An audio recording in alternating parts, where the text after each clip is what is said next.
boys and girls. I'm the reading teacher. Today, I'm going to help you learn about a new strategy called synthesizing. Synthesizing is when you change your mind based on something that you've read. So remember we talked that you already have schema up here in your brain. That's things that you already know about, places you've already been, things you've already experienced. Well, sometimes your schema can change if you read a story that helps you change that. I'm going to show you what I mean in just a minute. But first, we're going to retell one of my favorite stories. It's a fairy tale. The characters are 3 little pigs and a wolf. Can you guess it? All right, help me retell this story. Once upon a time, there were 3 little pigs, and their mother said, "Goodbye, go make your way in the world." And they wanted to go out and make their own homes. So they walked down the road, and each pig picked out his own material to make a house. One pig picked straw, one picked bricks, and one picked sticks. The little pig that made his house out of straw thought it was beautiful, but then a wolf came by, and the wolf said, "Little pig, let me in," and he said, "No, no." So the pig huffed and puffed, and what happened to that house? It blew over. He ran to his brother's house, who had made his house of sticks, which is a little bit more stronger than the straw, isn't it? Oh, well, the wolf came back again and said, "I'm going to huff and puff." And sure enough, that house tumbled over. They both ran to their brother's house, who had made his house out of bricks, which is pretty strong. And the wolf huffed and puffed, but it could not blow the pig's house down. So he said, "I'm not done yet." He ran up to the chimney, and he tried to get up to the very top, and then he wanted to go in and surprise the pigs from inside the house. But the pigs are pretty smart, and they put on a kettle of water, a big, big pot of water, and they boiled the water. And as the wolf was coming down the chimney, his little butt felt that hot water, and he went, "Oh!" and he jumped back out the chimney and ran away, never to return. Now, that story is probably already in your schema. I bet you have heard that story a lot before. I am going to try to change your mind. Actually, our author is going to try to change your mind. Author John Scieszka wrote a story called The True Story of the 3 Little Pigs. Now, it's by John Scieszka, and it's illustrated by Lane Smith. All right, now here's your job. You're going to be doing some synthesizing while I'm reading you the story. That means you're going to take this information that the author is giving you, and you're going to put it with your schema that you already have in your brain about the 3 little pigs, and you're going to see, does your mind change about this story? Does your perspective change on this story or not? Either way is fine, but this author is going to try to change your mind. Now, I love what they do here. They make it look like it's a newspaper article, don't they? So already they're making it look like it's really official. The True Story of the 3 Little Pigs by A. Wolf. And look, here's a big picture of him, and here's the whole article about what really happened when he was going to the pig's house. We're going to try to see if our thinking is changed at all from his side of the story. The True Story of the 3 Little Pigs. Everybody knows the story of the 3 little pigs, or at least they think they do. But I'll let you in on a little secret. Nobody knows the real story because nobody has ever heard my side of the story. Okay, so already we're thinking this is written from the perspective of the wolf. The wolf is telling us this story.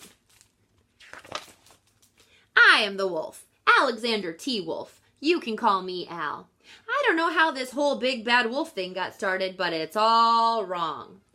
All right, now I'm thinking, before I read this book, in my brain, the whole big bad wolf thing was because he was tormenting little piggies and trying to blow their houses down and eat them up. That's why he was called big and bad. But he's telling us, that's not the real story. Maybe it's because of our diet. Hey, it's not my fault wolves eat cute little animals like bunnies and sheep and pigs. That's just the way we are. If cheeseburgers were cute, folks would probably think you were big and bad too. But like I was saying, the whole big bad wolf thing is all wrong. The real story is about a sneeze and a cup of sugar. A sneeze and a cup of sugar. This is the real story. All right. Now let's see if he can convince us that this really is the real story. Way back in Once Upon a Time, I was making a birthday cake for my dear old granny. I had a terrible sneezing cold. I ran out of sugar. Now, before I read this story, I already know that he huffs and puffs. And now that I'm reading this story, my thinking is changing a little bit. Now I'm thinking, well, maybe he had a big sneeze and it just came out as a huff and a puff. Let's see. I walked down the street to ask my neighbor for a cup of sugar. Now, this neighbor was a pig, and he wasn't too bright either. He had built his whole house out of straw. Can you believe it? I mean, who in his right mind would build a house of straw? So, of course, the minute I knocked on the door, it fell right in.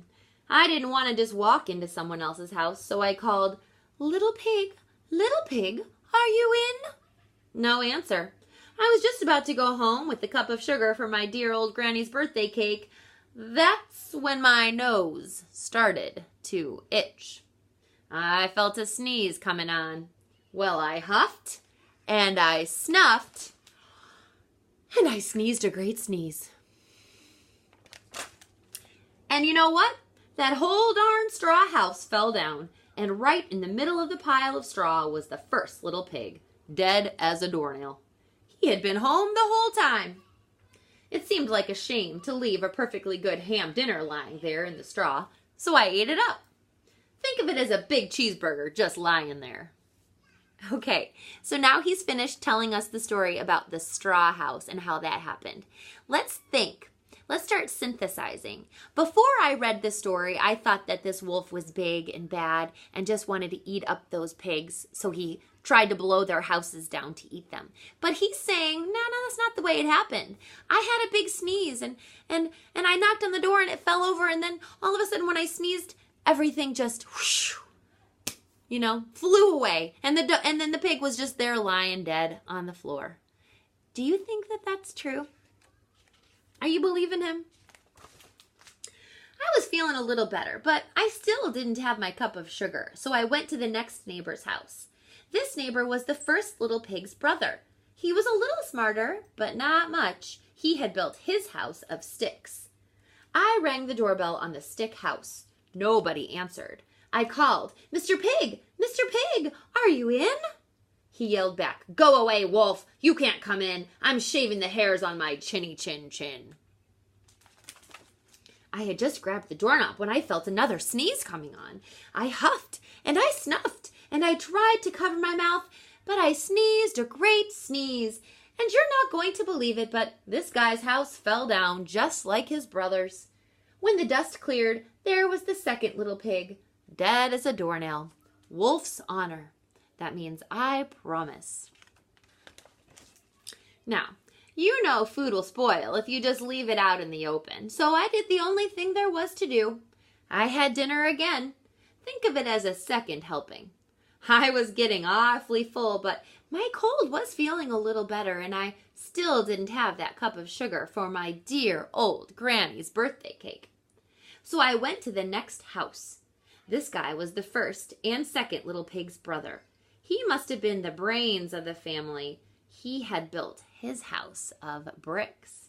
I knocked on the brick house. No answer. I called, Mr. Pig, are you in? And do you know what that rude little porker answered? Get out of here, wolf. Don't bother me again. Now, before I read this story, I was thinking that the pigs were really polite. I mean, they were kind to the people that they bought the materials from. They were from a loving family. Their mother was so sad to see them leave.